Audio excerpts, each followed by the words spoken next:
ఆంధ్రప్రదేశ్కి ఇటీవల పెట్టుబడుల వరదైతే పారుతుంది మనందరికీ తెలుసు. ముఖ్యంగా ఎప్పుడైతే ఆంధ్రప్రదేశ్లో దాదాపు 1,36,000 కోట్లతో గూగుల్ పెట్టుబడి పెట్టబోతుందో, డేటా సెంటర్ ఏర్పాటు చేయబోతుందో, ఏఐ హబ్గా విశాఖపట్నాన్ని ఎంచుకుందో, ఇది ఒక్కసారిగా ప్రపంచం మొత్తం కూడా ఆంధ్రప్రదేశ్ వైపు చూడటానికి కారణమైంది. సాధారణంగా ఇంత భారీ పెట్టుబడి తెస్తే ఏ ప్రభుత్వానికైనా కొంచెం గర్వం ఉంటుంది. అంటే పెట్టుబడి తీసుకురావడం అనేది చిన్న విషయం కాదు. ఇది నారా లోకేష్ గారు అతి కష్టం మీద తీసుకొచ్చినటువంటి పెట్టుబడి. ఎందుకంటే ఇదే పెట్టుబడి కోసం ఇతర రాష్ట్రాలు, ఫర్ ఎగ్జాంపుల్ ఇప్పుడు వచ్చినటువంటి ఈ గూగుల్ పెట్టుబడుల గురించే మాట్లాడుకుంటే వాస్తవానికి దీని గురించి ఒక వీడియో కూడా చేయాలి. పక్క రాష్ట్రం తమిళనాడులో అగ్గి చెలరేగిందంటే అక్కడ పార్టీల మధ్య, అపోజిషన్ పార్టీ అలాగే ఎవరైతే పవర్లో ఉన్నారో వారి మధ్య మాటల యుద్ధం నడుస్తుంది. వాస్తవానికి సుందర పిచ్చయ్య అనే వ్యక్తి తమిళనాడుకి చెందిన వ్యక్తి. బట్ ఆంధ్రప్రదేశ్లో అంత భారీ పెట్టుబడి పెట్టాడు అంటే ఆ ప్రభుత్వం ఆ విధంగా ఆకర్షించగలిగింది. ఆ ప్రయత్నం తమిళనాడు ఎందుకు చేయలేకపోయిందని చెప్పి అపోజిషన్ వాళ్ళందరూ కూడా సీఎం మీద విమర్శలు చేస్తున్నారు. అంటే ఒక ప్రకంపన, ఆంధ్రప్రదేశ్లోకి వచ్చినటువంటి ఒక పెట్టుబడి పక్క రాష్ట్రాల్లో కూడా రాజకీయ ప్రకంపనలు సృష్టించిందంటే అది ఎంత గొప్ప పెట్టుబడి మనం అర్థం చేసుకోవచ్చు. ఇక అసలు విషయానికి వస్తే గతంలో నారా లోకేష్ గారు దీన్ని తీసుకురావడానికి కష్టపడ్డాడు. ఆయన అందులో డౌటే లేదు. ఈయన అమెరికా వెళ్ళినప్పుడు అక్కడ గూగుల్ ప్రతినిధులతో భేటీ అయ్యారు. తర్వాత గూగుల్ ప్రతినిధులు విశాఖపట్నం వస్తే స్వయంగా నారా లోకేష్ గారు ఎస్కార్ట్ చేసి ఏదైతే గూగుల్కి కేటాయించాలనుకుంటున్నారో సుమారు ఆ ప్లేస్ మొత్తాన్ని కూడా తిప్పి చూపించి ఈ పరిసర ప్రాంతాల్లో మీకు స్థలం కేటాయిస్తామని చెప్పడం, ఆ తర్వాత కేంద్ర ప్రభుత్వం నుంచి రావాల్సినటువంటి కొన్ని అప్రూవల్స్ కోసం మళ్ళీ వెంటనే ఢిల్లీ వెళ్ళి స్వయంగా నరేంద్ర మోదీ గారితో మాట్లాడి, అప్పుడు ఇండస్ట్రియల్ మినిస్టర్స్తో మాట్లాడి, దానికి సంబంధించి ఏదైతే ఐటీ మినిస్టర్లతో మాట్లాడి దానికి సంబంధించినటువంటి పర్మిషన్స్ ఏవైతే ఉన్నాయో వాటన్నిటికీ కూడా ముందే అంగీకారం తీసుకుని ఆ తర్వాత గూగుల్ని అయితే ఏపీకి రప్పించడం జరిగింది. అంత పెద్ద ప్రాసెస్, ఇదేమి రాత్రికి రాత్రి వచ్చింది కాదు. సాధారణంగా మరి ఇంత పెద్ద పెట్టుబడి వచ్చినప్పుడు ఏ ప్రభుత్వానికైనా కొంచెం గర్వంగా ఉంటుంది. ఎందుకంటే వాళ్ళకి క్రెడిట్ వస్తుంది. అందులో దేశమే కాదు ప్రపంచమే ఈరోజు ఆంధ్రప్రదేశ్ వైపు చూస్తుందంటే ఖచ్చితంగా గర్వం ఉండాలి. కానీ ఇక్కడ తండ్రి కొడుకులకి ఏ కోసానా గర్వం లేదు. అటు నారా లోకేష్ గారికి కానీ ఇటు చంద్రబాబు గారికి కానీ ఏ కోసానా గర్వం లేదు. సరికదా అంటే ఎదిగే కొద్దీ ఒదగాలని చెప్పి సామెతను చూసారా? ఆ సామెత అక్షరాలా వీరికి సరిపోతుంది. ఎందుకు నేను దీని గురించి చెప్తున్నాను అంటే, ఆల్రెడీ ఇప్పటికే సింగపూర్ పర్యటనకు తండ్రి కొడుకులు ఇద్దరు కలిసి వెళ్ళొచ్చారు, మనందరికీ తెలుసు. సో అక్కడ ప్రతినిధులను కలిశారు. విశాఖలో జరగబోయే పారిశ్రామిక సదస్సుకు ఖచ్చితంగా రావాలని చెప్పి ఆహ్వానించారు. సో దాని తర్వాత గూగుల్ ఆల్రెడీ పెట్టుబడులకి అగ్రిమెంట్ ఆల్రెడీ ఢిల్లీలో కుదుర్చుకుంది, అయిపోయింది. సో మళ్ళీ ఇప్పుడు నారా లోకేష్ గారు వెంటనే పండగ కూడా వదిలేసి, దీపావళి పండుగ కూడా వదిలేసి వారం రోజుల పాటు ఆస్ట్రేలియా పర్యటనకి వెళ్ళి అక్కడ ఆ ప్రతినిధులతో భేటీ అయ్యి వారందరితో కూడా మాట్లాడి ఏపీకి రావాలని, ఏపీలో జరగబోయే సదస్సుకు రావాలని, ఏపీలో పెట్టుబడులు పెట్టే అంశాన్ని పరిశీలించాలని ఇక్కడ ఉన్నటువంటి వాతావరణం మొత్తాన్ని కూడా అక్కడ ఎక్స్ప్లెయిన్ చేస్తున్నారు. సరే, నారా లోకేష్ గారు అటు వెళ్ళారు కానీ చంద్రబాబు గారు ఉంటారా?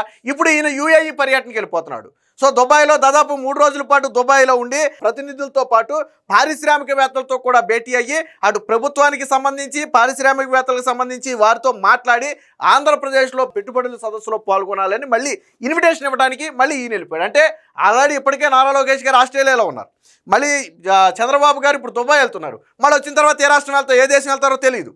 అంటే వాస్తవానికి మన సింపుల్ భాషలో చెప్పుకోవాలంటే, మన ఇంట్లో ఏదైనా శుభకార్యం అయింది అనుకోండి, ఫర్ ఎగ్జాంపుల్ పెళ్ళి అయింది అనుకోండి, మనం ఏం చేస్తాం? వెళ్ళిపోయి కార్డు ఇచ్చి రమ్మని ఆహ్వానిస్తాం. సో ఇది సేమ్ ఇదే. వాళ్ళ రాష్ట్రానికి పెట్టుబడి వాళ్ళు అనుకోవట్లా, మనకి సొంత లాభం వస్తే ఏ విధంగా ఫీల్ అవుతాం? సో అంత బాధ్యతగా తీసుకుని, సొంత వ్యాపారానికి పబ్లిక్ వ్యాపారానికి తేడా ఉంటుంది. సో అంత బాధ్యతగా తీసుకుని ఈరోజు పెట్టుబడుల సదస్సుకు ప్రతి దేశం వెళ్ళి అక్కడ నుంచి పారిశ్రామికవేత్తలను రావాలని ఆహ్వానించడం అనేది చిన్న విషయం కాదు. ఈరోజు చంద్రబాబు గారు వెళ్ళేది కూడా ఆహ్వానించడానికి, నారా లోకేష్ గారు వెళ్ళింది కూడా ఆస్ట్రేలియా వెళ్ళింది కూడా పెట్టుబడిదారులను ఆహ్వానించడానికి. అంటే మన సొంత ఇంట్లో పెళ్లి జరిగితే ఏ విధంగా అయితే కార్డు తీసుకెళ్ళి వెళ్ళిపోయి రండి అని ఆహ్వానిస్తామో, అలా వాళ్ళ అంటే వాళ్ళ సొంత కార్యక్రమం లాగా దీన్ని భావించి ఇదేదో రాష్ట్రానికి మనం వాస్తవానికి చంద్రబాబు గారు లోకేష్ గారు విదేశీ పర్యటనకి వెళ్ళిపోతే ఎవడన్నా అడుగుతాడా? ఆల్రెడీ పెట్టుబడులు వస్తూనే ఉన్నాయి. గూగుల్ లాంటి పెట్టుబడి వచ్చిందంటే 1 సంవత్సరం దాకా ఎవడో మాట్లాడక్కర్లా. వాస్తవానికి అంత పేరు తీసుకొచ్చింది అది. కానీ ఏదో మాకు గూగుల్ వచ్చేసింది కదా, పేరు వచ్చేసింది కదా అని చెప్పి అటు లోకేష్ కానీ ఇటు చంద్రబాబు గారు కానీ ఇద్దరూ ఆగలేదు. మళ్ళీ తిరిగి వాళ్ళ ప్రయాణం ప్రారంభించారు. అంటే సాధారణ వ్యక్తి, వాళ్ళకి కష్టాలు తెలుసు, నష్టాలు తెలుసు అన్నట్టు, అలాగే లాభాలు సుఖాలు కూడా తెలుసు. కాబట్టి ఈరోజు ఆంధ్రప్రదేశ్ ఉన్నటువంటి పరిస్థితుల్లో దాన్ని గట్టెక్కించాలి అంటే పెట్టుబడులు ఒక్కటే ప్రధాన మార్గం. అది చంద్రబాబు గారికి లోకేష్కి బాగా తెలుసు.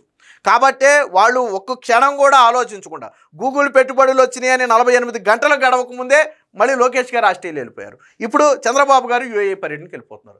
సో చూడండి ఒకసారి వాళ్ళ పర్యటనలో దేని గురించి అన్ని రంగాలు అంటే అటు అగ్రికల్చర్ రంగంతో పాటు ఇటు పారిశ్రామిక రంగంతో పాటు అన్ని రంగాల డెవలప్మెంట్కి వాళ్ళు పారిశ్రామికవేత్తలను ఆహ్వానిస్తున్నారు. దానికి సంబంధించి వివరాలు ఒకసారి వచ్చి చూద్దాం. సో ఇది నిన్న లోకేష్ గారు ఆస్ట్రేలియాలోది. ఏపీలో పెట్టుబడులకు అపార అవకాశాలు ఉన్నాయి. గూగుల్ మిత్తల్ పెట్టుబడులకు తక్కువ వ్యవధిలోనే అనుమతులు ఇచ్చాం. ఆస్ట్రేలియాలో నిర్వహించిన రోడ్ షోలో నారా లోకేష్ గారు. సో ఆస్ట్రేలియాలోని సిడ్నీలోని న్యూ సౌత్ వేల్స్లో పార్లమెంట్ ఆవరణంలో అక్కడ బిజినెస్ కౌన్సిల్ ప్రతినిధులను ఉద్దేశించి లోకేష్ గారు మాట్లాడుతున్నారు. ఆ ఫోటోని ఇక్కడ చూడొచ్చు. దేశ చరిత్రలోనే అతిపెద్ద విదేశీ పెట్టుబడి గూగుల్ సంస్థ విశాఖలో డేటా సెంటర్ ఏర్పాటు చేస్తుందని, గ్రీన్ఫీల్డ్ డేటా సెంటర్తో పాటు సీ కేబుల్ ల్యాండింగ్ స్టేషన్ రాబోతున్నందున ఇందుకు కావాల్సిన ఎకో సిస్టమ్ను అభివృద్ధి చేసేందుకు అవకాశాలు ఉన్నాయని మంత్రి లోకేష్ వివరించారు. ఆస్ట్రేలియా ఇండియా బిజినెస్ కౌన్సిల్ ప్రతినిధులతో సిడ్నీలోని న్యూ సౌత్ వేల్స్ పార్లమెంట్ ఆవరణంలో సోమవారం నిర్వహించినటువంటి రోడ్ షోలో అయితే ఆయన మాట్లాడారు.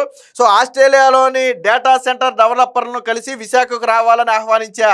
ఏపీతో కలిసి పనిచేసేందుకు వచ్చే ప్రాజెక్టులను పురోగతిని పరిశీలించేందుకు 25 వాట్సాప్ గ్రూపుల ద్వారా రోజువారీ విధానంలో సమీక్షిస్తున్నాం. విశాఖలో ఏర్పాటు కానున్న అతిపెద్ద ఉక్కు కర్మాగారానికి అర్సెలార్ మిత్తల్ ప్రాజెక్టుకు 15 నెలల్లోనే అవసరమైన అన్ని అనుమతులను కూడా ఇచ్చామని చెప్పి లోకేష్ అయితే చెప్పారు. ఇక్కడ చూడండి, ఎవరైతే పెట్టుబడులు పెట్టడానికి వస్తున్నారో వాళ్ళని డిలే చేయడానికి కానీ లేదా అధికారుల దగ్గర ఫైల్ నిర్లక్ష్యం అవ్వడానికి కానీ ఏమాత్రం ఆస్కారం లేకుండా స్వయంగా నారా లోకేష్ గారే వాట్సాప్ గ్రూపుల ద్వారా రోజువారీ ప్రోగ్రెస్ను సమీక్షిస్తున్నాడు ఆయన. ఫర్ ఎగ్జాంపుల్ ఒక కంపెనీ ఆ ఏపీలో పెట్టుబడి పెట్టాలని వచ్చింది. సో దాని అనుమతుల ప్రాసెస్ ఈరోజు ఎంతవరకు అయింది, సో రేపు ఎంతవరకు అయింది, ఎల్లుండి ఎంతవరకు అయింది, ఎక్కడ ఆగింది, ల్యాండ్ ఇచ్చారా లేదా ఇతర ఇన్సెంటివ్స్ ఇచ్చారా, అనుమతులు ఎక్కడ డిలే ఉంది, ఎందుకు డిలే ఉంది. సో ఇలా రోజువారీ పరిశీలన చేస్తూ ఎక్కడా కూడా జాప్యం జరగకుండా పెట్టుబడిదారులకు ఇబ్బంది కలగకుండా స్వయంగా నారా లోకేష్ గారే పర్యవేక్షించడం అనేది చిన్న విషయం కాదు. ఎందుకంటే నారా లోకేష్ గారు అధికారులకు మాట చెప్పేసి మీరు చూడండి వాళ్ళకి అనుమతులు ఇవ్వండి అని చెప్పేసి ఆయన వదిలేయచ్చు. బట్ అలా వదిలేలా, స్వయంగా ఆయనే వాట్సాప్ గ్రూపుల ద్వారా అధికారులను కూడా అందులో పెట్టి ప్రతిరోజు ప్రోగ్రెస్ని కంటిన్యూ చేస్తూ ఎన్ని రోజుల్లో అనుమతులు రావాలి, ఎన్ని రోజులు డిలే అవుతుందనే విషయాన్ని నారా లోకేష్ గారే స్వయంగా నోట్ చేసుకుంటూ ఎక్కడైతే ఆగిపోయిందో మళ్ళీ అక్కడి నుంచి దాన్ని పరుగులు పెట్టిస్తున్నారు. సో ఇదొక మంచిది. అంటే పెట్టుబడిదారులకు కావాల్సింది కూడా ఏంటంటే, ఒకటి అనుకూల వాతావరణం ఉండాలి అక్కడ పెట్టుబడి పెట్టే దగ్గర, 2 ప్రభుత్వం నుంచి సహాయ సహకారాలు ఉండాలి, 3వది కొంత ఇన్సెంటివ్స్ వాళ్ళు ఆశపడతారు. సో ఈ 3 కూడా వేగవంతంగా జరగడానికి నారా లోకేష్ గారు అయితే సహకరిస్తున్నారు. సమావేశంలో Australia India business council, national అసోసియేషన్కి సంబంధించినటువంటి ప్రతినిధులు కూడా పాల్గొన్నారు. సో 20 లక్షల ఉద్యోగాలే లక్ష్యంగా మేము ముందుకెళ్తున్నామని చెప్పి, అంటే ఆంధ్రప్రదేశ్లో ఏదైతే ఒక హామీ ఇచ్చారో సో హామీని నెరవేర్చడం కోసం ప్రభుత్వం ఏ విధంగా చర్యలు తీసుకుంటుంది అనేది ఇక్కడ చెప్పారు. ఆక్వా రంగానికి సంబంధించి కూడా మాట్లాడారు. ఒకసారి చూద్దాం. ఆస్ట్రేలియాతో ఆక్వా బంధం, ప్రపంచవ్యాప్త నెట్వర్కింగ్ కు సహకరించండి, ఆధునిక పరిజ్ఞానాన్ని అందించండి.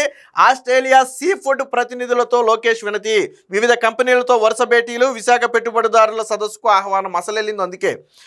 సత్వర అనుమతులు, ప్రోత్సాహకాలు, హెచ్సిబిసి ఈ సిఇఓ బృందంతో లోకేష్ భేటీ. న్యూ సౌత్ వేల్స్ అలాగే వెస్ట్రన్ సిడ్నీ వర్సిటీల సందర్శన, అలాగే స్మార్ట్ ఫార్మింగ్, నైపుణ్య అభివృద్ధికి సహకరించాలని విన్నది. పరమట్ట మేయర్ అలాగే న్యూ సౌత్ వేల్స్ ప్రీమియంతో భేటీ అని చెప్పి, ఇంకో పక్క అటుపక్క పరిశ్రమలతో పాటు ఇటుపక్క ఆక్వా రంగాన్ని అలాగే అగ్రికల్చర్ రంగాన్ని రెండింటినీ కూడా డెవలప్ చేయడం కోసం అయితే లోకేష్ గారు కృషి చేస్తున్నారు. సో దీంతో పాటు ఈరోజు చంద్రబాబు గారు కూడా పర్యటన వెళ్ళారు. అది కూడా ఒకసారి చూద్దాం. పెట్టుబడులే లక్ష్యంగా సీఎం యుఏఈ పర్యటన. నేటి నుంచి దుబాయ్, అబుదాబిలో పలు సంస్థల ప్రతినిధులతో సమావేశాలు.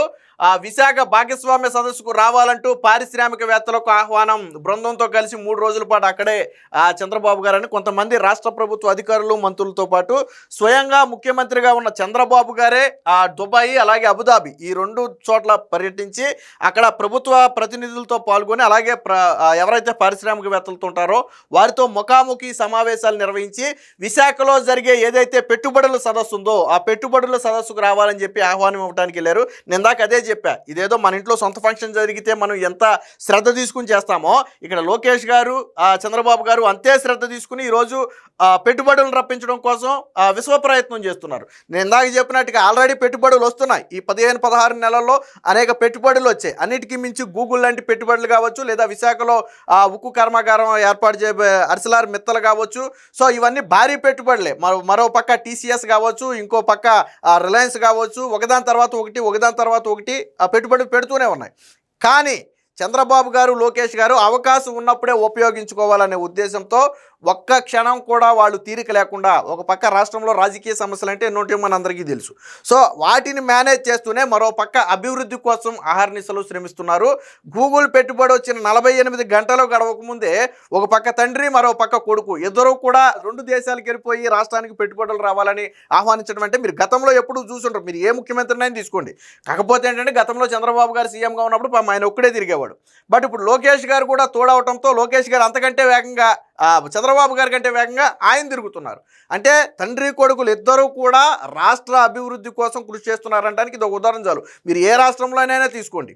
ఇంత కేవలం పెట్టుబడుల కోసం ఆహ్వానించడం కోసం ఇలా దేశాలు పర్యటించి అక్కడున్న వారితో మాట్లాడి ఒప్పించి మెప్పించి రాష్ట్రానికి తీసుకురావడం అనేది చాలా అరుదుగా జరుగుతుంది. ఎందుకంటే పిలుస్తారు, వస్తే వస్తారు, లేకపోతే లేదు. బట్ అలా కాదు. ఇక్కడ ఏదో ఒక ఆహ్వానం ఇక్కడి నుంచి ఒక ఈమెయిల్ రూపంలోనే లేదా ఒక ఫోన్ కాల్ రూపంలోనే పంపేసి మీరు రండి అని చెప్పడం కాదు. అక్కడికి వెళ్ళి ఆంధ్రప్రదేశ్లో ఉన్నటువంటి పరిస్థితులు ఏంటి, అడ్వాంటేజెస్లు ఏంటి, రాష్ట్రానికి ఏ పరిశ్రమలు రాకపోతున్నాయి, సో దానివల్ల మీరు వస్తే అదనంగా కలిగే అడ్వాంటేజ్ ఏంటి, ఇలా అన్ని అంశాలను వాళ్ళకి వివరించి అనుమతులు ఎన్ని రోజుల్లో ఇవ్వబోతున్నారు, ఇన్సెంటివ్స్ ఏమి ఇవ్వబోతున్నారు అనేది క్షుణ్ణంగా వివరించి వారిని ఒప్పించి మెప్పించి వాళ్ళ నుంచి ఒక హామీ తీసుకుని రాష్ట్రానికి రప్పించే ప్రయత్నం జరుగుతుంది. సో రాబోయే పెట్టుబడుల సదస్సు అనేది ఆంధ్రప్రదేశ్ రూపురేఖల్ని మారుస్తుంది అనటంలో సందేహం లేదు. మొత్తంగా తండ్రి కొడుకులు ఇద్దరూ కూడా రాష్ట్రాన్ని అభివృద్ధి పదంలో నడపడానికి అహర్నిశలు శ్రమిస్తున్నారని చెప్పి ఈరోజు రాష్ట్ర ప్రజలందరూ కూడా హర్షం వ్యక్తం చేస్తున్నారు.